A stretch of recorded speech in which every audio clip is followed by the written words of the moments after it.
لڑائی ہوتی ہے، جنگ ہوتی ہے، تو لوگ اپنی طاقت کے لیے آدمیوں کو بلاتے ہیں، جمع کرتے ہیں. لڑنے کے لیے اکیلا آدمی نہیں جاتا، گروپ لے کے جاتا ہے، جماعت لے کے جاتا ہے.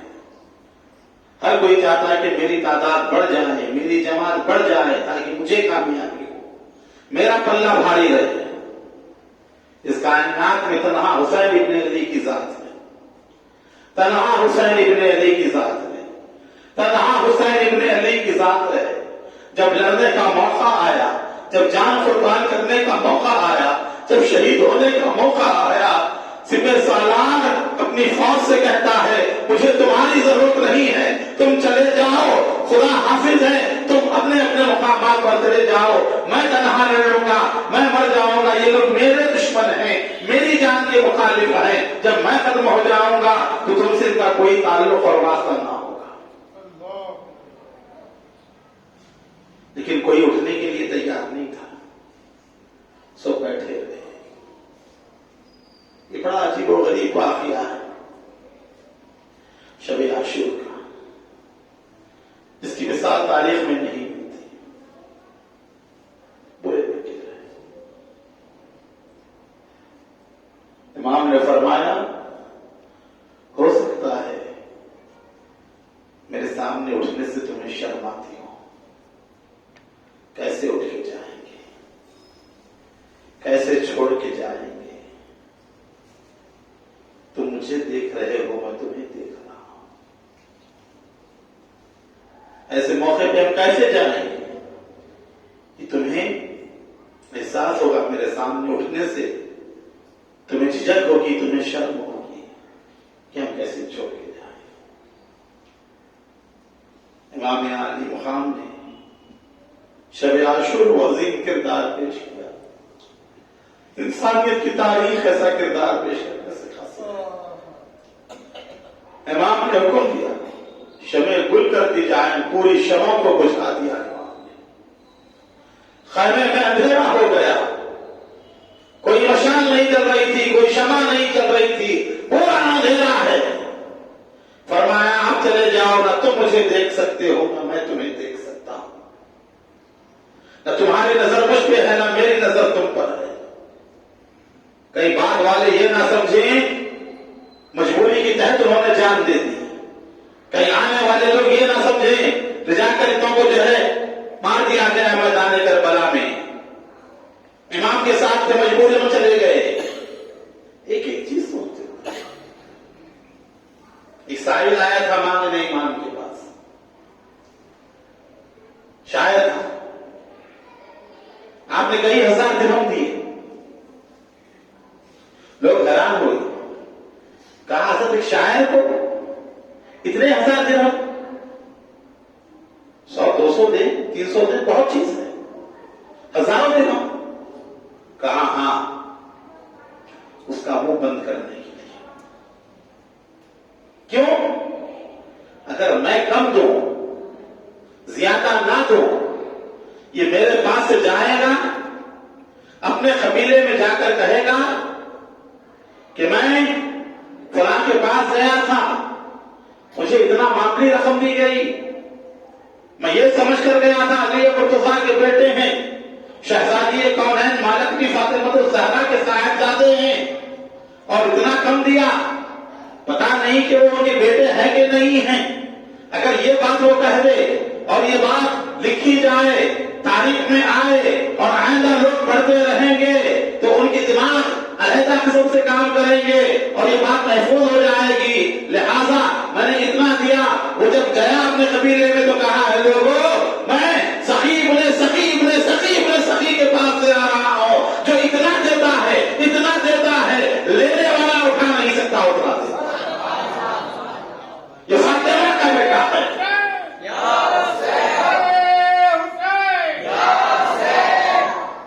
کئی واقعات اس میں عرفان حسین میں نے درج کیے سخاوت کے حوالے سے.